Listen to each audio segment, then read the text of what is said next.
Wednesday नाम की यह लड़की अपने स्कूल में एंट्री करती है। जैसे स्कूल में एंट्री करती है सभी लोग उसको घूरने लगते हैं, उसको देखने लगते हैं, क्योंकि यह लड़की कुछ अजीब ढंग से बिहेव करती है। इसका देखने का तरीका, इसके चलने का तरीका सबसे हटके अलग होता है और साथ ही में इसका जो फेवरेट कलर होता है वो ब्लैक एंड व्हाइट होता है। जैसे ही अपने कबर्ड खोलती है उसके अंदर उसके भाई को किसी ने बंद करके रखा होता है। उसके मुंह में सेब ठूस करके या देख करके लड़की को बहुत गुस्सा आता है, लेकिन उसके चेहरे पे कोई एक्सप्रेशन नहीं होता है, वो एक्सप्रेशन लेस लड़की होती है। लड़की अपने भाई से पूछती है कि तुम्हारा ये हालत किसने करी है, किसने तुम्हें बांध करके यहाँ पर रखा है। लड़का बताने से साफ इनकार कर देता है, लेकिन लड़की के पास में कुछ ऐसी साइकिक पावर होती है कि जैसे इसको टच करती है उसको कुछ झलकियां दिखती हैं और वह यह देख लेती है कि किन लड़कों ने इसकी ये हालत करी हुई थी। लड़की वहां से चली जाती है। वहां पर स्विमिंग पूल में नहाते हुए लड़कों को देख करके उसके अंदर बदला लेने की भावना आती है। वहां पर किलर मछलियों को लेकर के आती है और उन मछलियों को उस पानी में डाल देती है जो उन लोगों को अधमरा करके छोड़ती है। इतना सारा कांड होने के बाद में उसके माता पिता ये डिसाइड करते हैं कि इस लड़की को यहाँ से निकाल करके किसी बोर्डिंग स्कूल में डाला जाएगा।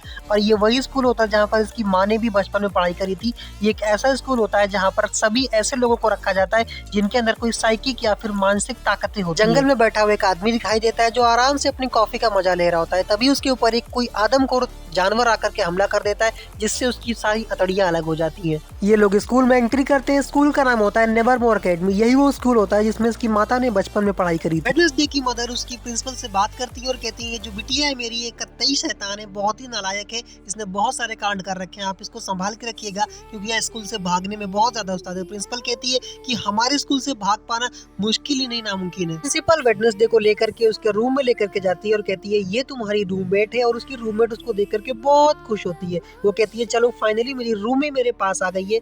ये कोई ऐसी वैसी लड़की नहीं होती है, बल्कि ये एक वुल्फ की ब्रीड की होती है। जब चाहे तो ये वुल्फ में बदल सकती है, लेकिन किसी कारण से यह वुल्फ में अभी तक बदल नहीं पाई है। प्रिंसिपल के कहने पर वह लड़की वेडनेसडे को सबको घुमाने दिखाती है, सामने उंगली करके कहती है ये जो लोग बैठे हैं यहाँ पर ये वेम्पायर्स होते हैं, ये लोग का खून पीते हैं। इसके बाद में आगे बढ़ती है, कहती है ये जो लोग होते हैं ये वुल्फ होते हैं, ये बहुत ज्यादा शैतान होते हैं और मैं भी इन्हीं प्रजाति से बिलोंग करती हूँ, लेकिन मैं अभी तक वुल्फ नहीं बन पाई हूँ। बाद में उस लड़की से मिलवाते हैं जिसको हम लोग चाहे तो जलपरी भी कह सकते हैं। यह एक ऐसी लड़की होती है जो स्कूल की टॉपर होती है और यही सबसे ज्यादा मार्क्स सबसे ज्यादा स्कोर करती है किसी भी सब्जेक्ट में, किसी भी। वेडनेसडे को स्कूल में छोड़ के उसके माता पिता और उसके भाई वहाँ से जा रहे होते हैं। सभी लोग फाइनली उससे मिल रहे होते हैं। उसकी माता उसको समझाती है कि देखो बेटा ऐसा है, ये स्कूल से भागने की कोशिश मत करना, क्योंकि तुम भागोगी तो मुझे पता चल जाएगा और यहाँ के बंदोबस्त बहुत ज्यादा तगड़े हैं। अपनी बेटी पर नजर रखने के लिए वेडनेसडे के पिता ने एक ऐसी चीज छोड़ी है जो हमारे और आपके होश उड़ा देगी। या एक हाथ होता है जिसका नाम होता है द थिंग, या वो सारा काम करता है जो उसके पिता उससे कहते हैं, और इसको यहाँ पर इसलिए छोड़ा जाता है ताकि वह वेडनेसडे के ऊपर पूरी निगरानी कर सके। दूसरी तरफ जंगल में जिस आदमी की हत्या हुई थी उसकी लाश पुलिस वालों को मिल जाती है और कहती है कि उसके हाथ उधर फैलाए हुए हैं, पैर उधर पड़ा हुआ है, हथड़ियां सारी नोच ली गई हैं। इतने पे शरीफ कहते हैं कि अब क्या करना है, अब जाकर के सबसे बता दो कि इस आदमी के ऊपर भालू ने अटैक किया था।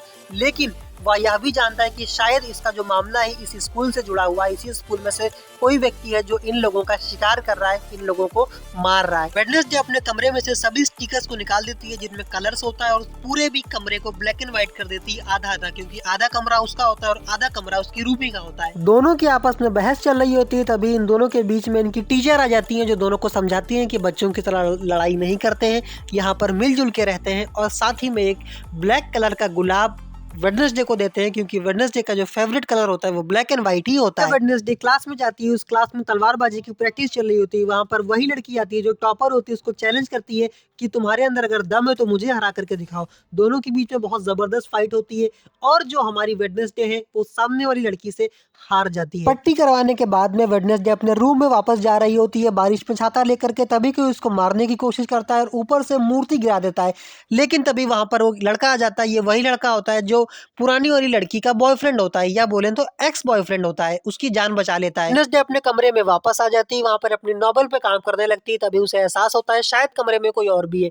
वह थिंग को पहचान लेती है और उसको मारने लगती है। उससे कहती है तुम्हारे पास में दो रास्ते हैं, या तो मेरा साथ दो या तो मैं तुम्हें मार डालूंगी। थिंग तैयार हो जाता है कि मैं कसम खाता हूँ कि मैं तुम्हारी हर तरीके से तुम्हारी मदद करूंगा और तुम्हारे माता पिता को कुछ नहीं बताऊंगा। प्रिंसिपल वेडनेसडे को लेकर के अगले दिन एक साइकियाट्रिस्ट के पास आती है और कहती है ये तुम्हारी डॉक्टर है, तुम्हें अंदर जाना है, वहां पर बैठना है, उनकी बातों का जवाब देना है और वहां से हटना नहीं। डॉक्टर के साथ में बात करती है, लेकिन जैसे ही 2 मिनट बात करती है उनसे कहती है मुझे वॉशरूम जाना है, और बहाना बना करके वॉशरूम जाती है और वॉशरूम में दरवाजे की खिड़की खोल के वहां से भाग जाती है। प्रिंसिपल की नजरों से बच के वेडनेसडे भाग रही होती है। तभी उसकी टक्कर एक आदमी से होती है। टक्कर होती है, उसकी साइकिक पावर एक्टिवेट हो जाती है और वह यह समझ जाती है कि यह आदमी अगले एक्सीडेंट में मरने वाला है और उसकी गर्दन की हड्डी टूट जाएगी। रेस्टोरेंट में वह एक लड़के से मिलती है जो वहां पर कॉफी बनाता है। इस लड़के से डील करती है कि अगर मैं तुम्हारी कॉफी मशीन ठीक कर दूंगी तो तुम्हें मुझे यहाँ से शहर के बाहर छोड़ना पड़ेगा। लड़का कहता है ठीक है, मैं अपनी शिफ्ट खत्म करने के बाद में तुम्हें इस शहर के बाहर ले जाकर स्टेशन पर छोड़ दूंगा, जहां पर तुम ट्रेन पकड़ के वहां से वापस जा सकती हो।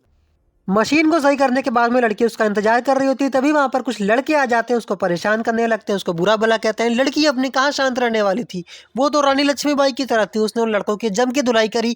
लेकिन इसी बीच में डॉक्टर आ जाती है, प्रिंसिपल आ जाती है, लड़की पकड़ी जाती है और वापस उसे अपने बोर्डिंग स्कूल में वापस जाना पड़ता है। प्रिंसिपल कहती है शायद एक्सीडेंट हुआ है, वेडनेसडे कहती है बिल्कुल एक्सीडेंट हुआ है और शायद ड्राइवर की गर्दन की हड्डी टूट गई है। आगे ऐसा ही होता है।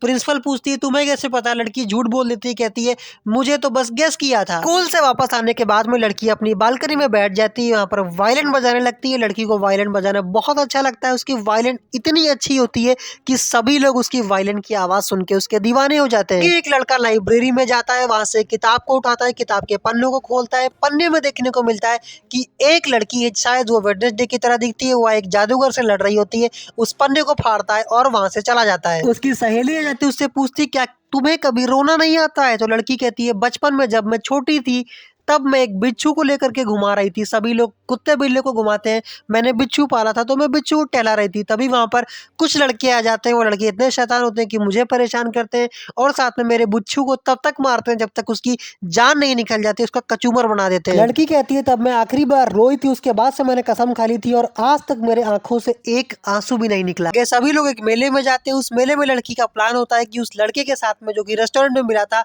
उसके साथ में मिलकर के भाग जाए। जंगल में भागते वक्त लड़की उस लड़के से टकरा जाती है और वह लड़का उसको मारने की कोशिश करता है, या वही लड़का होता है जिसने लाइब्रेरी में से पेज को फाड़ा था और कहता है कि मेरी माँ ने आज से 30 साल पहले यह गेस किया था कि भविष्य में एक ऐसी लड़की आएगी जो चुड़ैल होगी और वह पूरे स्कूल का, पूरे शहर का सत्यानाश कर देगी। इसलिए वह उसको मारने की कोशिश करता है, लेकिन उसको मारने की बजाय एक राक्षस वहां पर आ जाता है और उस लड़के की ही हत्या कर देता है। इतना सारा कांड होने के बाद में वेडनेसडे उस कागज को उठाती है जिसमें उसकी तस्वीर बनी हुई थी, किसी को मारते हुए, सबको तबाह करते हुए, उस तस्वीर को लेती है और अपने क्लास में वापस चली आती है। आखिरी में वेडनेसडे के दिमाग में सिर्फ एक सवाल होता है कि वह राक्षस कौन था, उसने इसको मारने की कोशिश क्यों करी और वह लड़का आखिर इसको क्यों मारने के लिए आया था। आगे की पूरी कहानी हम जानेंगे इसके नेक्स्ट पार्ट में। वीडियो अच्छी लगी हो तो एक लाइक कर दीजिए, क्योंकि ऐसी वीडियोस को बनाने में थोड़ी सी मेहनत लगती है। चैनल को सब्सक्राइब कर दीजिए, बेल आइकन को दबा दीजिए ताकि इसकी जब भी पार्ट 2 आए तो आपको इसका नोटिफिकेशन मिल जाए। और जल्दी से पार्ट 2 चाहिए तो कमेंट बॉक्स में लिखिए पार्ट 2।